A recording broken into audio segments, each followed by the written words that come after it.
Dès son plus jeune âge, Enrico apprend à malouffer. J'ai bien dit malouffer. Autrement dit, à jouer du malouf, la musique traditionnelle de la ville de Constantine et de sa région, d'où sont originaires Enrico et Eddie Constantine. Très vite, il se révèle être un virtuose. Enrico malouffe à tout bout de champ, partout où il passe, à longueur de journée. Allez, malouf et la suite. Oui. En effet, le malouf rituellement s'interprète au terme des trois principaux repas de la journée. Même si l'on peut ouvrir une parenthèse et pas seulement pour aérer, en ce qui concerne certains avant-gardistes du malouf qui n'hésitent pas à malouffer dans leur bain. Hélas, Enrico en fait trop et il finit par être rejeté par les plus délicats de ses camarades qu'incommodent les accents pétaradants de cette musique dont le jeune Macias, bien longtemps avant Bernard Lavilliers, prouve alors qu'elle est bien un cri qui vient de l'intérieur. C'est de cette précoce expérience de l'exclusion qu'Enrico tirera pour toujours sa haine de tous les ostracismes. Et c'est là qu'il faut chercher l'origine profonde d'un caractère à la Don Quichotte, s'employant à combattre tous les moulins de la justice, en commençant bien entendu par ceux avant.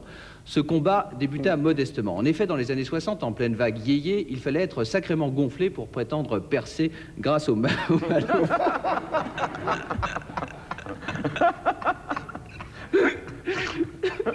Allez.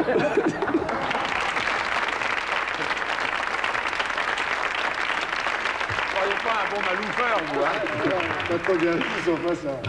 Aussi, pour se donner du cœur au ventre, Enrico refuse pour commencer toute ségrégation culinaire et se nourrit indifféremment de haricots, qu'ils soient verts, blancs, rouges, secs ou même munistes, les fameux haricots munistes.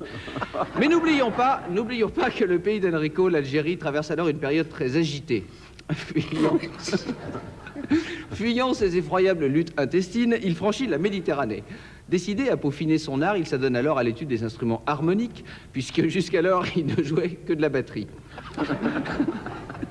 Il était en danger.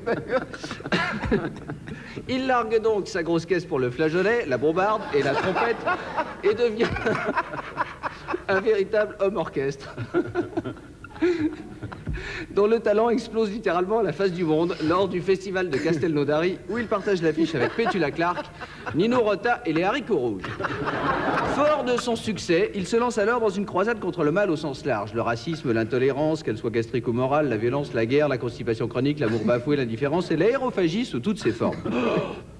Et alors, peu à peu s'esquisse l'image d'un Enrico nouveau, dont la gentillesse proverbiale et l'humanité non feinte, abolissant les frontières de la haine et du mépris, exhale un parfum d'espoir comme le symbolise le véritable parfum aux enivrantes fragrances qu'il vient de lancer, au bénéfice d'une cause humanitaire, un parfum baptisé « Vous les femmes », après qu'un publicitaire au nez fin lui eut formellement déconseillé de lui donner ce nom, il est vrai équivoque, Malouf de chez Machias.